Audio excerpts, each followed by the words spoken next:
Hey there mga may loves Cancer! Thank you so much for always being here with me in this channel. Sa bago natin simulan ng reading na to, our content would be, let's take a look at ano ba ang want sa inyo nitong person na to. So this is someone here, specific person on your mind, could be anybody right here.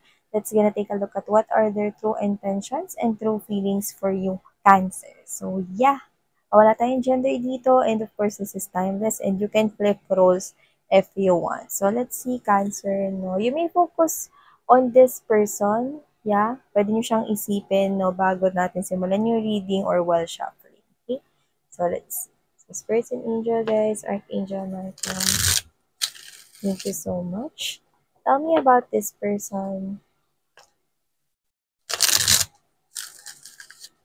What are their true intentions and feelings for my Cancer people right here? What are their true emotions and feelings for Cancer? What do they want from Cancer? What does this person want from Cancer? Who is this person?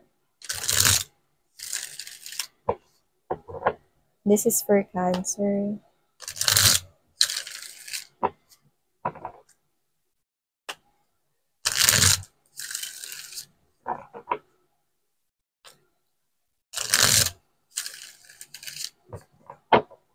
Okay, so let's see, Cancer. Ano ba rito ang mga mensahe for you, guys? Cancer. First energy we've got from this person is the Devil. The Devil inside the pantakip ng ulam.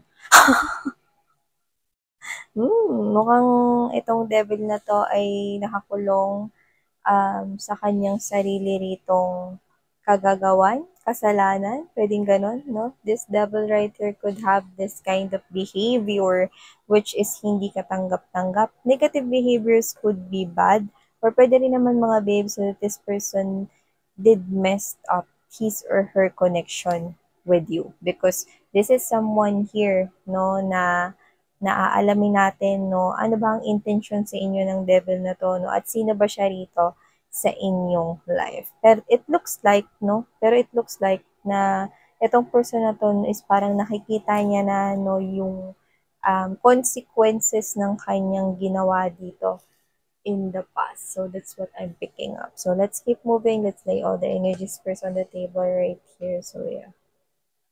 We've got here the Two of Wands energy, and there's this Four of Coins. Yeah.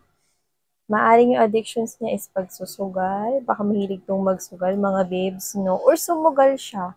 No? Kasi nakakita tayo dito ng dalawang options in the past. Eh. Meron siya ritong isinugal doon, no? So, pwede may options rito. No? Pwede may third party rito, but doesn't have to be a person. Pwede yung vision niya. Pwede yung mga addictions niya rin dito, no? Kasi imbes na bawasan niya yun, parang lumala.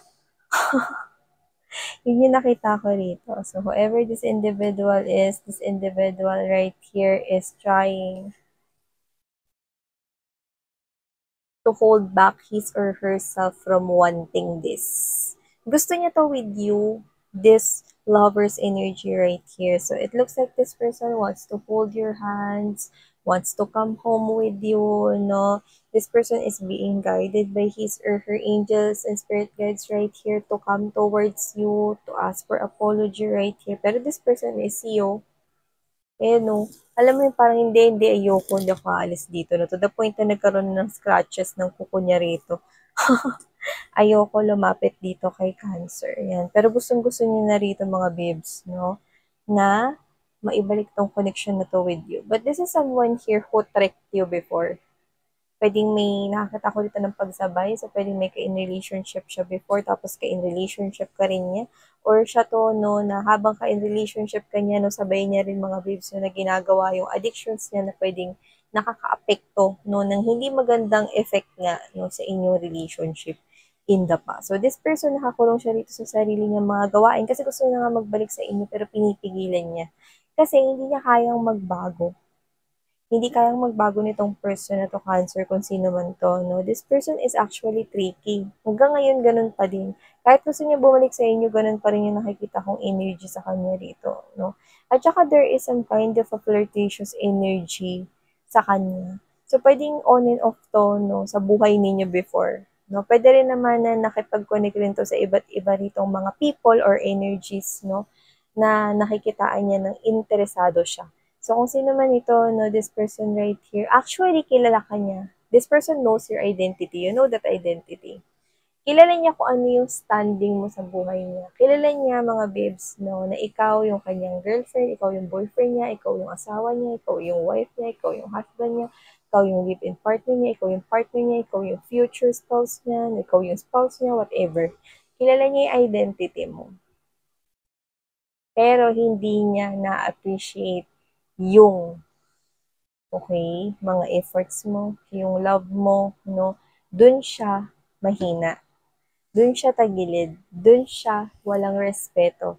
Okay? Pero kilala niya kung sino ka. Alam niya na ikaw yung partner niya rito. Pero yun nga, na hindi niya kayang magbago for you. So, yeah. This person, pwedeng addictions niya na to wala ka pa sa life niya kasi nakakita rin tayo ng ganun. So, kung sino man siya, no, this person is actually not trying to work on this one. Pero gusto niya mga babes, no, na maibalik tong connection with you. Siguro nagsawa ka na lang, no, kasi parang paulit-ulit na to nangyayari, no. Yung parang kunwari mag-iiwan ka rito, no, ng pambili ng ulam, no, pambayad ng kuryente, or pambayad ng tubig, no, tapos nagagastos niya lang rin.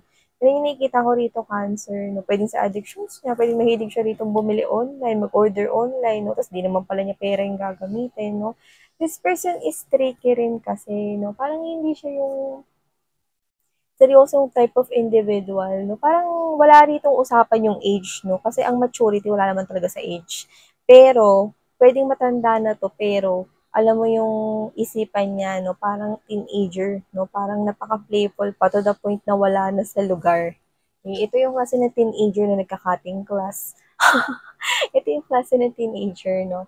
Mga babes, no? Na hindi nag-aaral pag may quiz at exam. Yan yung nakikita ko rito. Pero gusto niya rito maibalik ang connection na to. Pero pinipigilan niya yung sarili niya. Ayan eh, alam mo yung someone na kukontakin na yung number mo, tatawagan ka na, o kaya pindutin yung pangalan mo sa messenger, sa social media, tapos ay wag na nga lang. Or magta-type rito, no, ng something na gusto niyang sabihin, no, pero binubura niya rin. This person is trying to hold back at medyo nahihirapan siyang mag-hold back, no. At kung mapapansin niyo na meron ditong kandila, no, alam niya na nauubos na rito, mga babes, no, ang ang pag-asa, yan, no. Candle is symbolizing right here, pag-asa, no, hope right here, no. Naubos na rito yung kanyang pag-asa, no, na maibabalik pa tong connection na to, no. Pero yun nga, matigas yung ulo niya, ayaw niya rito na gumawa ng unang hakbang or unang aksyon, no. Nakikita ko pa nga siya rito na may kakunik pa siyang iba rito, no, pero hindi ko nakikitang seryoso siya sa mga yun. So, kung sino man to, no, ano ba tong tao na to? Ang gulo-gulo niya. May mga addiction siya, tapos may mga marami rin siyang kakonek rito. Pero, alam mo yung kakonek niya, yung vision niya, no, or kung ano ba itong mga ginagawa niya rito, behaviors na parang alam mo yun, no, yung parang napariwara rito sa life, no, nakikita ko rito, ang permanenteng nakatatak sa isip niya is ikaw. So, tumatak ka talaga sa kanya. Alam niya yung identity mo, pero hindi niya kayang magbago for you. OM. We have here the King of Swords. Definitely, this is your energy.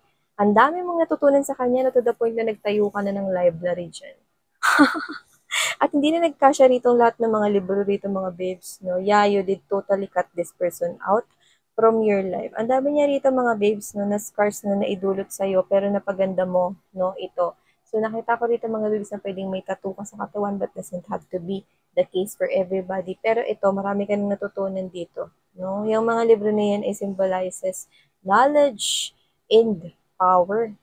You have this knowing realizations, no, na ginagamit mo na ngayon dito, no?